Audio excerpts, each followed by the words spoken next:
Hello, lovely, and welcome back to Confidence After Cancer. Today's episode is really close to my heart because it is something most of us don't expect when treatment ends, and that's the identity crisis. When the hospital visits stop and the world expects you to get back to normal, you can be left wondering, who even am I now? And that's how I felt. So, in this episode, I want to share 3 identity shifts that help me stop feeling stuck in survivor mode and step into something that's much more powerful, thriving mode. So if you're ready to let go of guilt, embrace your worth, and write your next chapter on your terms, this one's for you. So let's dive in.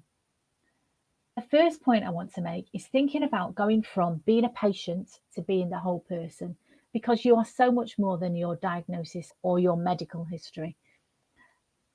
If you've been through cancer treatment or any traumatic event, the person that you are inside can feel overwhelmed by all the things that are going on, the hospital visits, the diagnosis, the treatments, the changes in your relationship, maybe changes in your work situation, maybe changes in your finances as well. There's so much going on, and the person you truly are can feel forgotten. I just want to remind you that she's still in there, as I had to remind myself when I felt overwhelmed and felt like I didn't know who I was anymore. All those things happened to you, but it didn't change who you were. But thinking about going from that patient to the whole person, part of my process was letting go of constantly monitoring my body for danger. And it's understandable. You've been through a cancer diagnosis. I didn't feel particularly unwell until I found something was not right in my breast. But then after the treatment, I became hyper aware for a long time of every time I had a twinge or a pain in my back or my side. Is that something else? Is it something untoward? Letting go of that is part of the recovery process. It does get easier with time, but also I learned that by replacing the space in my head with other things, letting go of constantly monitoring, letting go of being on that high state of alert, learning to let it go and consciously thinking about other things in its place. Consciously taking time out to focus on other things, being aware that I've actually got a really good recovery plan now. It took me a while to work through that. I made some changes to my diet, I made some changes to my mindset, made some changes to the way I approach my life. But all those changes were things that I added in that took the focus away from me being a patient who is scared to moving towards the woman I want to be, who is a woman who is now in control of her future and is moving towards being a thriver. And so I've talked before about affirmations, and affirmations are a really good tool to use if you've got that chattering monkey mind, which we all have. And I'm still guilty of that sometimes. My thoughts run away with me. I'm thinking about things I don't really want to be focusing on. An affirmation that you keep repeating to yourself can help you, like a mantra, to focus and tell your subconscious mind, actually, there's something good going on here. A really useful affirmation for you might be, I am not broken, I am healing, and I am whole. I am not broken, I am healing, and I am whole. The next thing I really want to think about is, and I've talked about this before, about the fact that I was such a people pleaser all through my life, and so many women that I speak to feel the same, that for many years they've been a people pleaser, they've put other people first without even realizing it. They've just got into the habit of putting other people first. But when you do that, when you put other people first and what they want first, you're putting yourself second. And that's no way to live if you want to really thrive and enjoy a full, beautiful life. So I have learned, and it took me a while to learn this, to go from being a people pleaser to being a peace protector, protecting my own peace of mind.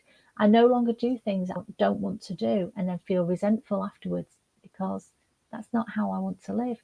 I've learned to say yes to myself without guilt, choosing whatever it is that you need, whether it's rest, choosing joy. We all need some more joy in our life, and choosing boundaries over burnout. And I'm going to talk more in a future episode of the podcast about boundaries, because that took me a while to learn how to set boundaries with certain people, particularly in the family, that are very good at making you feel like you have to say yes to everything, but you don't. Sometimes you have to say yes to yourself first. So setting boundaries can be a really empowering thing to do. It takes practice and feeling a little bit uncomfortable. It's like when you learn any new, sometimes it feels a bit weird at first, but once you get comfortable with it, that is one of the most empowering things I have learned. A little habit that I could share with you is scheduling what they call white space. Scheduling time for you, even if it's just for your lunch. I know when I was working after the pandemic, I was working from home, but I was a temporary job at the time, and it was back to back Teams calls meetings. We were always on Teams calls. And some days there was no space in between. I took a step back and thought about this and explained to other people, this is not right. This is not how we should be working. In a work environment, we were using an online calendar, an Outlook calendar, scheduling the time in for breaks, for lunch, for a coffee break, comfort break, as they call it. But also in your own life, scheduling white space. Don't think you have to fill your diary with tasks and responsibilities all of the time, because just taking some time out for yourself, just to lie in the settee and watch a nice film or listen to music or read a good book, that is something I found in my life. If I don't schedule it in and make a conscious effort to make that time, sometimes it didn't happen for a long time. And then I wonder why I was so tired. Think about scheduling in some time for relaxation, for rejuvenating, for just doing things that you want to do. The other little habit I've got is not explaining every no. If you don't want to do something, if you're asked to do something and it's a no, don't think you have to give a lot of explanations. No can sometimes be a complete sentence.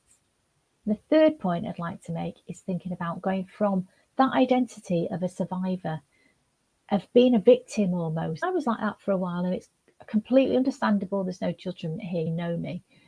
But thinking about, that's not where you want to live. Okay, that was a period in your life that you've been through, and moving through now to being a thriver.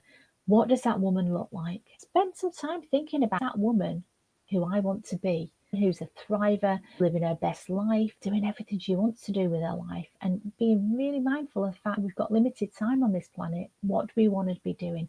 Think about what you want to be doing in a year's time. Who do you want to be spending your time with? What clothes do you want to be wearing?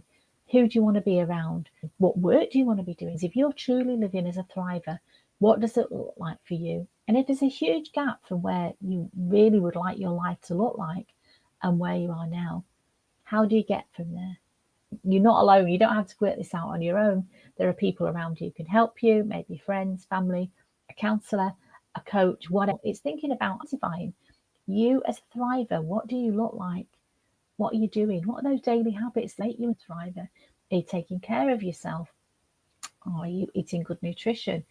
Are you getting some exercise? I want you to think about going from being a survivor who is grateful but cautious, grateful for surviving but really cautious and not sure of what life had in store, and was quite frightened of a lot of things. But I really wanted to be that thriver. I wanted to be that woman who is grounded, who is growing, who is confident. I got there, but it took me some time. But first of all, it's just thinking about that identity. What does she look like, that woman? For you, because being a thriver looks different to everybody. One of the things I could advise you is thinking about your purpose, whether it's your work, doing work that you actually care about, that lights you up, that you enjoy doing. Sometimes people get through volunteering, helping other people, really getting involved in a cause that you care about, whether it's politics, whether it's whatever it is, something local to you. Where I live, there's beautiful parks, and there's a group of people who have retired who volunteer to look after the park. And they've got a great camaraderie, and the park is beautiful, and everyone appreciates them. For those people that do the volunteering, they get so much from it. That is one avenue you might think about. Another avenue to find your purpose can be creativity. It might mean something different to everybody. Do you like art?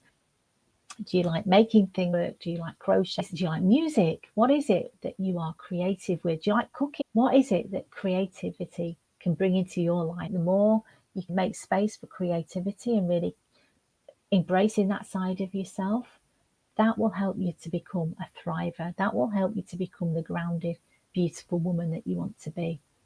And the other thing that you could think about with purpose is helping others. And again, it's similar to volunteering, thinking about a cause that you care about, but also it can be thinking about people around you, your friend, family, colleagues possibly need help. But sometimes we can find purpose in helping others. That's why I'm a coach, because I didn't want anybody to feel as desolate as I did. after they finish their cancer treatment. That's why I trained to be a coach. I trained in nutrition. I learn from the people that I coach. It's a wonderful, beautiful thing. It really is. And it really lights me up. So helping others is a great way for you to turn into a thriver. And it helps you to remember how far you've come as well. Sometimes when you work with other people who are not as well off as you, it can remind you to be grateful for all the things that you've got that's good in your life. Take some time now to think about, what does thriving look like for you? A couple of questions I'd like you to reflect on. Think about, what identity did cancer strip away? Now, for me, for a while, I was angry and grieving for all the things that I'd lost with my cancer diagnosis.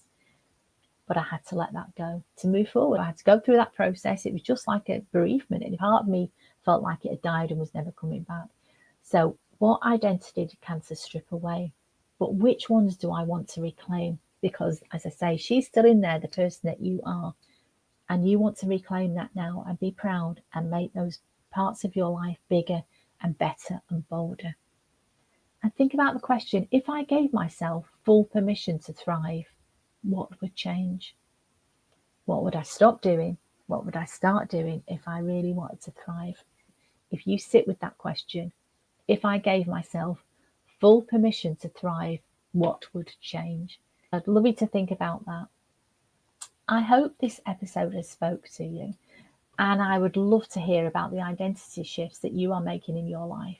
So get in touch with me, DM me on Instagram, leave a review on my podcast, or share this with a friend who's also on this. If you want more support with these shifts, please check out my one-to-one coaching or a program designed to help you go from surviving to absolutely thriving.